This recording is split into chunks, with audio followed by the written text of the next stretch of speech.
Olá, pessoal. Gente, um dos cursos de PNL que eu fazia ano passado, eu conheci o Carlinhos. Ele é um motorista de ônibus de 45, vai fazer 46 anos esse ano. Ele sentava sempre lá no fundo da sala, com olheiros profundos e um olhar que chamou muita atenção. O olhar de quem estava esperando uma desculpa para desistir. O que eu descobri foi sobre a sua história, como ele deu a volta por cima, em uma lição que eu carrego até hoje e vou carregar pro resto da minha vida. Carlinhos ele acordava todos os dias às 4:30 da manhã, dirigia por 10 horas em meio a um trânsito caótico, voltava para casa onde cuidava sozinho dos dois filhos adolescentes desde que a esposa havia falecido 3 anos antes. Era 3 ou 4 anos.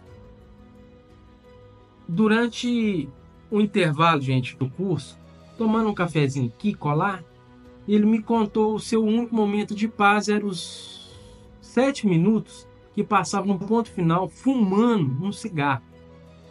Estava 20 quilos acima do peso, com pressão alta e um médico do posto de saúde já tinha dado 3 advertências nele. O que me chocou foi quando ele disse com maior naturalidade, falando assim: olha, Alice, eu só estou esperando meu filho mais novo fazer 18 anos. Depois disso, não vejo muito sentido em continuar. Eu fiquei assim, meu Deus, que preocupar. Carlos estava vivendo o que eu aprendi nos meus estudos de PNL, como a armadilha do piloto automático. É quando seus dias se transformam numa sequência mecânica. Acordar, trabalhar, resolver problemas, dormir e repetir tudo de novo.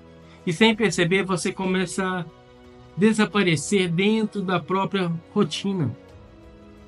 Durante o curso, o nosso facilitador mostrou uma pesquisa onde 76% das pessoas, vou citar aqui, caixas de supermercado, faxineiros, motoristas, advogados, atendentes, engenheiros, qualquer outra banda aí, relatam que sentir que estão apenas existindo e não vivendo depois dos 40.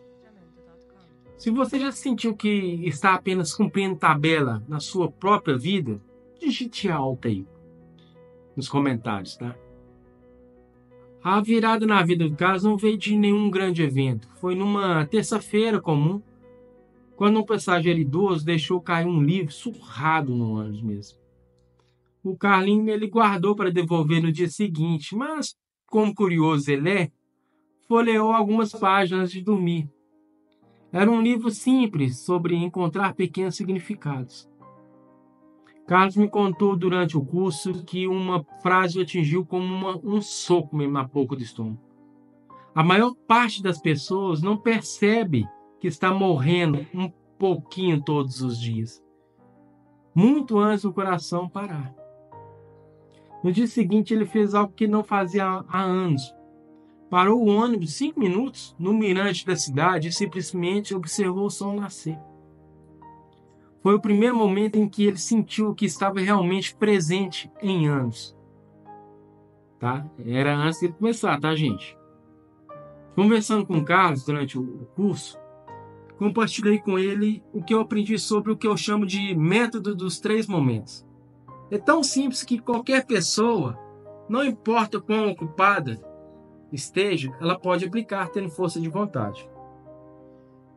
Eu vou chamar um momento de esperança.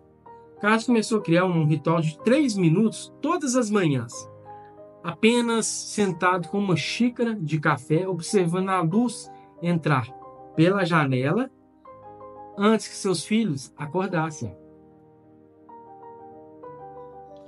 Momento de gratidão. Todas as noites, ele escrevia um caderninho barato, uma coisa específica daquele dia que só foi possível porque ele estava vivo.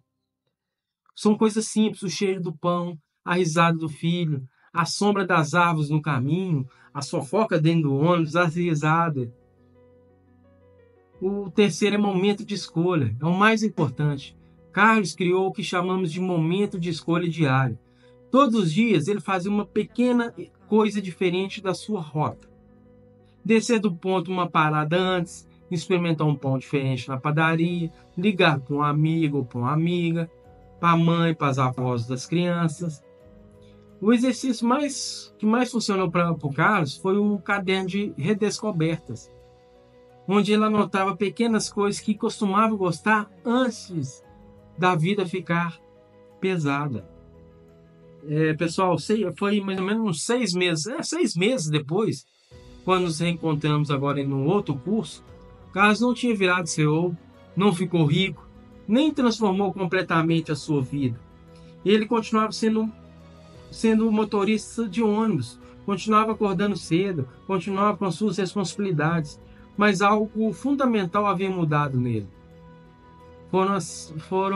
Ele perdeu 10 quilos, caminhando parte do trajeto de volta para casa, melhorou a alimentação também. Começou a fazer um curso noturno de marcenaria uma vez por semana, um trem que ele gostava muito. Os filhos notaram que ele voltou a contar piadas no jantar, gente. E o mais importante, ele parou apenas de esperar o tempo passar. Como o Carlos me disse, não mudei de vida, mudei de presença na mesma vida. Olha que frase. A história de Carlos me ensinou que transformação não precisa ser cinematográfica para ser profunda. Às vezes é apenas sobre recuperar pequenos momentos de vida dentro da mesma rotina. Mesmo com minha formação em engenharia, entre outras, percebi que essas ferramentas simples de PNL, psicanálise, podem transformar o cotidiano de qualquer pessoa. Se você também se sente que está no piloto automático, comece com um único momento de presença. Amanhã. E se fizer isso, deixa aí um cafezinho nos comentários, que simboliza aquele momento de café consciente que esse meu amigo Carlos, que Deus te abençoe muito, cara. E sinto feliz de falar a sua história aqui. E você ter autorizado de ter falado, né? Mas é isso aí, pessoal. Até o próximo vídeo.